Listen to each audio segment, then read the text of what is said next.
Donc, je suis Guillaume Costantin, aujourd'hui directeur sportif de Cholet Basket, équipe de basket professionnelle de première division, donc de Betclic Elite, équipe qui est européenne. Et dans mes missions de directeur sportif, je suis directeur sportif de toute la partie professionnelle, l'équipe pro, mais également académie, joueurs et staff. Donc, les U18 de l'académie, les U21, le staff académie et les joueurs professionnels et le staff professionnel. Si on remonte jusqu'au bac, bac scientifique, ensuite, alors en parallèle de mes études, bon bah forcément, j'étais en structure basket puisque j'ai fait centre de formation. J'ai obtenu mon bac et j'ai souhaité continuer les études, donc je suis rentré en fac de sport, faculté des sciences de sport de Poitiers, sur une filière management du sport. En parallèle d'une activité de basketteur sur un niveau national 2, national 1. Et je me suis arrêté l'ancienne appellation maîtrise, donc Master 1, Management du sport. Euh, pour la simple et bonne raison, c'est que je ne m'y retrouvais plus dans le process universitaire. C'était trop magistral, pour Oui. employer un terme. Donc j'ai fait sur sur, sur ma dernière année de National 1, où j'étais semi-professionnel au basket, j'ai travaillé dans un magasin de distribution d'articles de sport.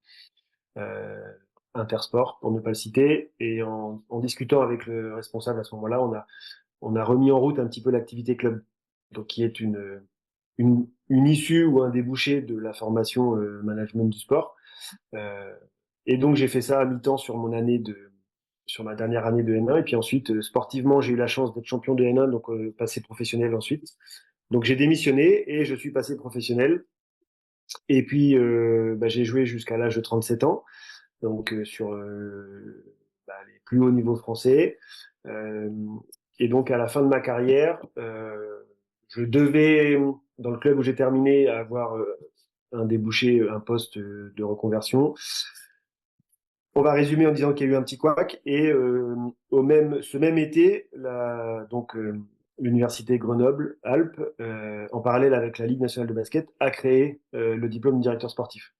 Et donc j'ai fait 2 ans donc à Charleville-Mézières, dans le club féminin de Charleville, euh, où ben, j'ai appris entre guillemets vitesse grand V aussi beaucoup de choses, puisque comme je le disais, Covid, donc c'était l'année où on jouait les compétitions européennes dans des bulles sanitaires. Enfin, Mm.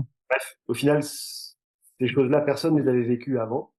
Donc entre guillemets, bah, je ne pouvais pas faire moins bien ou mieux que d'autres. Donc c'était hyper enrichissant. Et puis voilà, après des raisons familiales, le poste de Cholet s'est ouvert. Je savais qu'il allait s'ouvrir à un moment donné, mais il s'est ouvert. J'ai candidaté parmi tant d'autres candidats. Et puis entretien 1, ça s'est bien passé. Entretien 2, et puis c'est moi qui ai été retenu. Donc voilà, donc j'ai commencé en mars 23, ici à Cholet.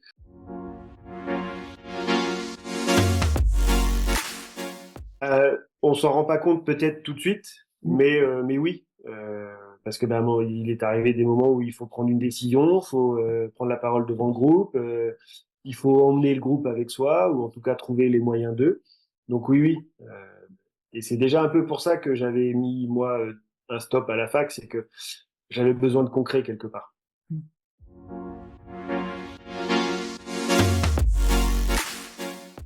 Aujourd'hui, je pense qu'il est euh, plutôt souhaité par un recruteur euh, des compétences, alors on va dire pratiques du terrain plutôt que de la théorie.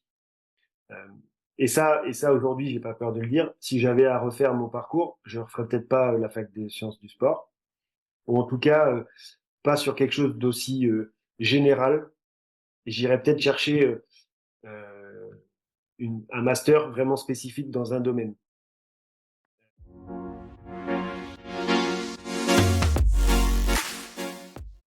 Ah, moi, je trouve que c'est ouais, c'est pas surtout encore une fois dans mon métier à moi aujourd'hui, il y a quand même beaucoup d'humains. Mm. Donc tout le monde n'est pas à l'aise avec l'autre, à aborder des sujets qui sont pas forcément toujours très simples. On s'improvise pas, j'ai envie de dire directeur sportif, quand il faut parler avec un joueur étranger de sa femme qui est enceinte. C'est ça, c'est pas dans la théorie qu'on apprend en amphithéâtre, quoi. Mais bah faut avoir beaucoup d'humain, d'écoute, et ça c'est le terrain. Enfin, moi, je pars du principe que c'est le terrain.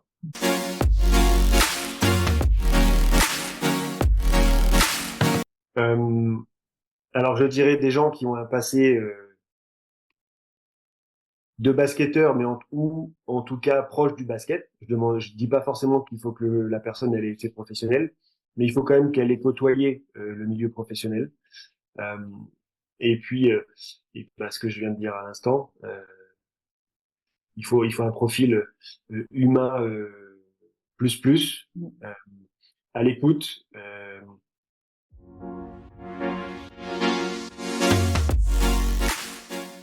Bah là, il faut vraiment des techniciens du coup qui maîtrisent leur domaine parce que bah on s'improvise pas non plus entraîneur de très haut niveau.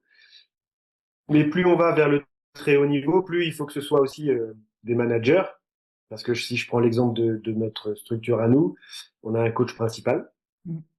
Donc un petit peu sur le modèle américain ou le modèle du rugby en France, donc le head coach, le coach de tête. Et on a travaillé ensemble, lui et moi, pour construire son staff. Donc son staff, aujourd'hui, il a 3 assistants. Voilà. Il y a un kiné, un prépa physique et un intendant en plus. Donc moi, je manage, entre guillemets, je gère toutes ces personnes, mais lui, au quotidien, va manager son petit groupe là, en fonction de quel poste, quel rôle et les missions qui vont en découdre. Bon, les profils de recherche sont pas tout à fait les mêmes.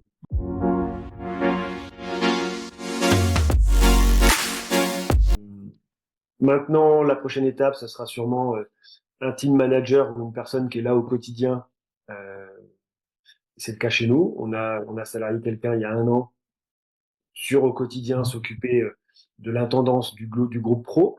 Okay. Donc oui, on va être amené à avoir des nouvelles compétences dans les clubs. Nous, depuis 1 an, la direction, le CA plutôt, et nous, la direction, avons acté de salarier une personne parmi les assistants qui est quand même très orientée développement individuel, développement basket individuel. Donc ça, c'est quelqu'un qui est salarié à temps plein. Mais on peut très bien imaginer aussi qu'un jour, parce qu'aujourd'hui, c'est des gens qui sont consultants avec nous ou en fin de formation, tout ce qui est prépa mentale et bilan psy pour l'académie, mais aussi accueil, écoute ou soutien psy sur des demandes au niveau des pros. Évidemment, on ne peut pas aujourd'hui y échapper. On a une consultante en diététique.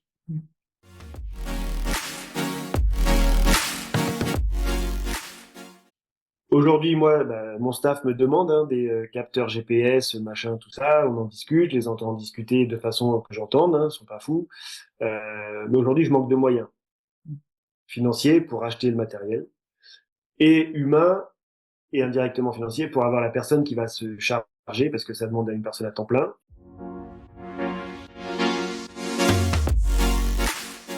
Oui, ça fait de toute façon, je pense qu'à partir de l'évolution, on est obligé maintenant de sensibiliser nous à la maison, nos plus jeunes, et puis vous à l'université, malgré tout d'en parler dans les formations, parce que bah, celui qui ressort de chez vous avec un diplôme de directeur, il va avoir un rôle important dans la société dans laquelle il va aller, donc ça sera peut-être plus facile de passer le message. Mais oui, c'est une certaine logique. Parce que ça nous est plus ou moins demandé, mais aussi parce que c'est l'image du club qui est en jeu. Donc voilà, tout est. Ouais. On peut pas non plus être totalement vert dans nos métiers parce que on est souvent en déplacement, donc ça voilà. Mais il y a des petites choses qui se mettent en place progressivement. Aujourd'hui, la Ligue nationale de basket, elle met en place des labels, enfin un label. Donc il y a le label or, argent, bronze, et tous les clubs, tous les ans, on a un dossier label à monter. Alors ça va logiquement du résultat sportif de l'équipe professionnelle aux cartes grises des véhicules, savoir s'il y a des véhicules hybrides.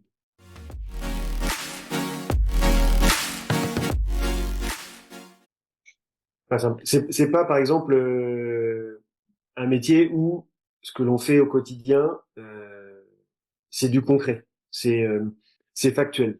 Là, moi, c'est beaucoup d'échanges, beaucoup d'humains, beaucoup de. Alors oui, il y a la partie connaissance des règlements, tout ça, mais ça se fait enfin, au fur et à mesure de l'année.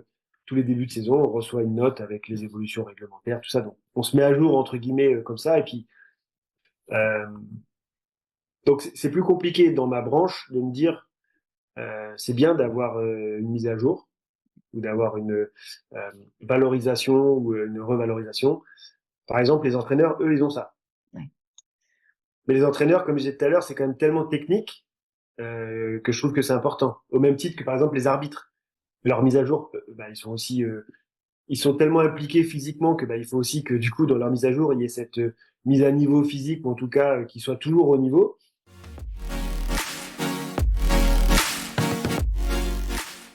Je trouve que plutôt que de s'orienter ou d'avoir ce choix à faire très tôt, parce que faut pas se leurrer, il y en a beaucoup, bah, ils savent pas forcément vers quoi ils vont aller. Oui, j'aimerais bien être prof de PS, mais bah, peut-être qu'au final, il va y avoir un déclic et l'étudiant, il sera à fond dans l'appât. On sait pas. Donc peut-être que en première année de STAPS, on va dire, d'avoir des petits blocs pour avoir une approche un peu de ce que c'est que d'être prof de PS, de ce que c'est que d'être en APA, le management, d'avoir aussi une notion des débouchés. Mm. Qu'est-ce que le management du sport peut vous permettre de faire? Mm. Je pense qu'aujourd'hui, tous les L1 sont pas capables de le dire.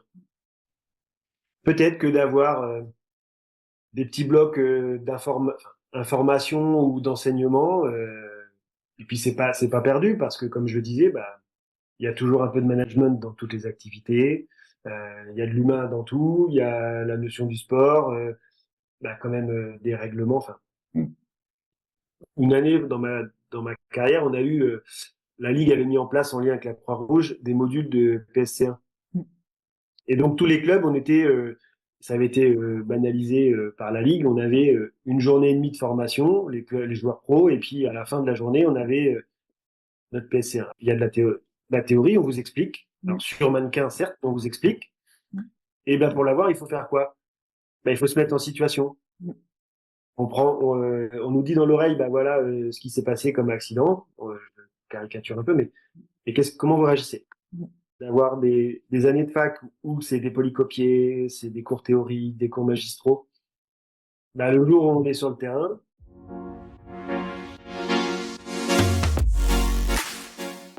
on est tous en évolution aussi avec le quotidien, quoi, enfin avec le contexte. On le disait tout à l'heure, nous dans les clubs de basket, on est amené à se développer, à structurer, à chercher des compétences différentes d'il y a 10 ans, d'il y a 5 ans, de même il y a 3 ans dans certains cas.